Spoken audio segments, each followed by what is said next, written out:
வணக்கம் நண்பர்களே, நீங்கள் பார்த்து கொண்டு இருப்பது உங்கள் கௌசிகா ரிவ்யூ. சரி வாங்க வீடியோக்குள்ள போய் என்ன நடக்க போகுது அப்படின்னு சொல்லிட்டு பார்த்தீங்கன்னா, போஸ்ட்மார்ட்டத்தில் இப்போ பார்க்க சொல்லியிருக்காங்க. அந்த இடத்துல பார்த்ததும் திடுக்கிடும் உண்மைகள், திடுக்கிடும் தகவல்கள் எல்லாமே ஒரு பக்கம் சம்பவமே சரித்திரமாக இருக்கிற மாதிரி தான் ஒரு பக்கம் இருக்குது. நம்ம விஜய்க்கு மல்லிகை அப்படியே சும்மா நெஞ்செல்லாம் படப்படன்னு அடிச்சுன்னு இருக்கு. ஓப்பன் பண்ணி பார்த்தா நம்ம வெண்பா இல்லைங்க, வெண்பா துணியை போட்டால் வேற யாரோ. அப்போ வெண்பாவோட ஆடை எங்கே போச்சு அப்படின்னு சொல்லிட்டு பார்த்தீங்கன்னா, வெண்பா ஓடி வர மாதிரி இந்த மாதிரி என்ன யாராவது கடத்த பார்க்குறாங்க அப்படின்னு சொல்லிட்டு சொல்கிறாங்க. அந்த குழந்தையும் இப்போ துணியை மாற்றிடுறாங்க. அந்த சமயத்தில் தாங்க இந்த விஷயமே நடந்திருக்கு. கரெக்டாக நம்ம வெண்பா போய் லாரியில் மோதுற மாதிரி காட்டியிருக்காங்கல்ல, அது வேறொரு குழந்தை. அந்த இடத்துலேருந்து தப்பிக்கிறதுக்கோசரம் இந்த வெண்பா நைஸாக தப்பிச்சிடறாங்க. வெண்பா சேஃப்டியான ஒரு இடத்துல தான் இப்போதைக்கு இருக்காங்க. எங்கே அப்படின்னு சொல்லிட்டு பார்த்தீங்கன்னா, நம்ம அரவிந்த் கிட்ட தாங்க. என்னடா சொல்கிற, இது உண்மையா அப்படின்னு சொல்லிட்டு பார்த்தீங்கன்னா 100க்கு 100 இது உண்மைதாங்க. இந்த விஷயம் எப்படி நடந்துச்சு அப்படின்னு சொல்லிட்டு பார்த்தீங்கன்னா, நம்ம அரவிந்த் இருக்கார்ல, அவரோட பிளான் எல்லாமே. ஆனால் இன்னொரு குழந்தை அந்த ரவுடிங்க துரத்தின்னு வராங்க. அந்த சமயத்தில் தவறுதலாக போயிட்டு மோதி இந்த மாதிரி நடந்துருச்சு.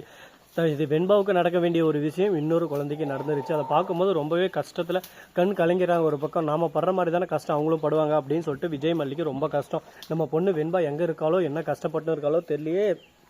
கடவுளே, நம்ம பொண்ணுக்கு எதுக்கு இவ்வளோ கஷ்டம்? நம்ம பொண்ணு வாழ்க்கையே இந்த அளவுக்கு ஒரு பக்கம் சீர்குலைச்சிட்டோம்லே. நம்ம பொண்ணு எங்கே தவிச்சிட்டு இருக்கான்னு சொல்லிட்டு தெரியல. நான் உனக்கிட்ட அப்போவே படித்து சொன்ன மல்லி, நீ என் பேச்சை கேட்கல. இப்போ வெண்பா எங்கே தவிச்சுன்னு இருக்காளோ, அவளை யாரனா காப்பாற்றினா இல்லைன்னு தெரியல, எந்த அளவுக்கு கஷ்டப்பட்டு இருப்பான்னு சொல்லிட்டு தெரியல. என் மனசெல்லாம் படப்படன்னு அடிச்சுக்கிட்டே இருக்கு அப்படின்னு சொல்லிட்டு ஃபீல் பண்ண ஆரம்பிக்கிறாங்க. இந்த வேதனை, இந்த சோதனை எல்லாமே ஒரு பக்கம் சேர்ந்து அடின்னு அடிக்க ஆரம்பிக்குது. இப்போ என்ன பேசுறது ஏது பேசுறதுன்னு சொல்லிட்டு தெரியாமல் குழப்பத்தில் குழம்பி போயிட்டு உட்காந்துருக்காங்க. இந்த மாதிரி ஒரு தருணத்தில் அடுத்து என்ன நடக்க போகுது, அடுத்து என்னென்னலாம் பண்ண போகிறாங்க அப்படின்னு சொல்லிட்டு பல சந்தேகங்கள் நம்ம மனசுக்குள்ளே ஓடிக்கிட்டு தான் இருக்கும்.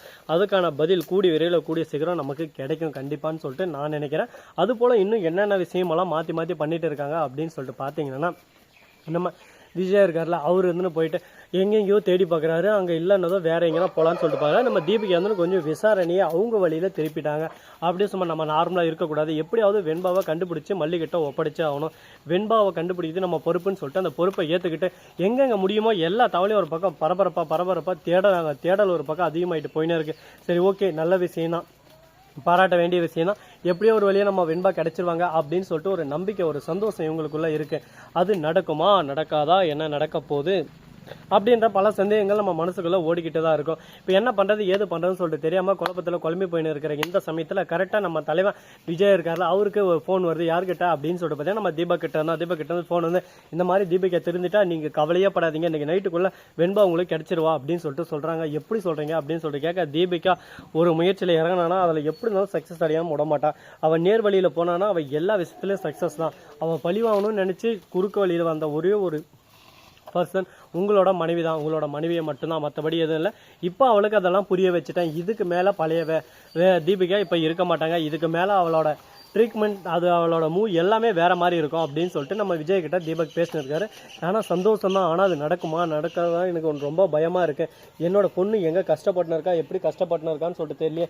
என் வாழ்க்கையே ஒரு பக்கம் இருளில் மாட்டிக்கிட்டு தவிச்சிட்டு இருக்கு. இந்த தவிச்ச வாய்க்கு தண்ணி கொடுக்க யாரும் வரமாட்டாங்களா அப்படின்ற மாதிரி தான் ஒரு பக்கம் சோகத்திலையும் சோதனையிலையும் நான் போயின்னு இருக்கேன் அப்படின்னு சொல்லிட்டு விஜய் சொல்லிருக்காரு. விஜய், நீங்கள் எதுக்கும் கவலைப்படாதீங்க. நீங்கள் நினைக்கிறது ஒன்று, அந்த நினைக்கிறதுக்கு மேலேயே நடக்கும். வெண்பா முயற்சி செஞ்சால் எல்லாமே உங்களுக்கு கைக்கூடி வரும் அப்படின்னு சொல்லிட்டு ஆறுதல் சொல்கிறாங்க.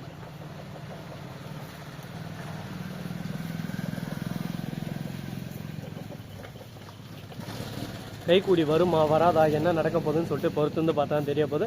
அதே சமயத்தில் நம்ம மனோவர் இருக்கார்ல, அவர் என்ன பண்ணுறாரு அப்படின்னு சொல்லிட்டு பார்த்தீங்கன்னா, இந்த மாதிரி குழந்தை காணாமல் போன விஷயம் தெரிய வருது. உடனே எங்கிட்ட ஒரு விஷயங்களை நீங்கள் சொல்லாமல் விட்டீங்களே, எங்கிட்ட ஒரு வார்த்தை சொல்லியிருந்தா நானே முடிஞ்ச வரைக்கும் என்னோட எல்லாமே ஒரு பக்கம் பண்ணியிருப்பேன். எப்படியான வெண்பாவை கண்டுபிடிக்கிறதுக்கான மூச்சல் நானும் ஈடுபட்டிருப்பேன். ஏன் சொல்ல, எதனால் சொல்ல அப்படின்னு சொல்லிட்டு கேட்குறாரு. நீங்களே ஒரு பக்கம் கஷ்டத்துலையும் நஷ்டத்துலையும் துக்கத்துலையும் துயரத்துலையும் வேதனையில் இருக்கீங்க. உங்களுக்கு கஷ்டத்து மேலே கஷ்டம் கொடுக்கக்கூடாது. நாங்களே ஏதோ ஒன்று பண்ணி எப்படியாவது வெண்பாவை கண்டுபிடிச்சிடலாம்னு சொல்லிட்டு நினைச்சோம்.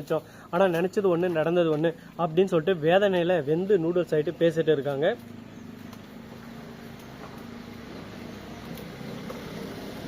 என்னங்க பண்ணுறது, நடக்கிறதா நடக்கும். நம்ம கையில் தானே இருக்கா. நம்ம எந்த அளவுக்கு ஒரு பக்கம் முடியும்னு சொல்லிட்டு முயற்சியை கைவிடாமல் இருக்கோங்களோ அந்த அளவுக்கு ஒரு பக்கம் நம்ம அடி மேலே அடி நமக்கு விழுந்துக்கிட்டே இருக்கு.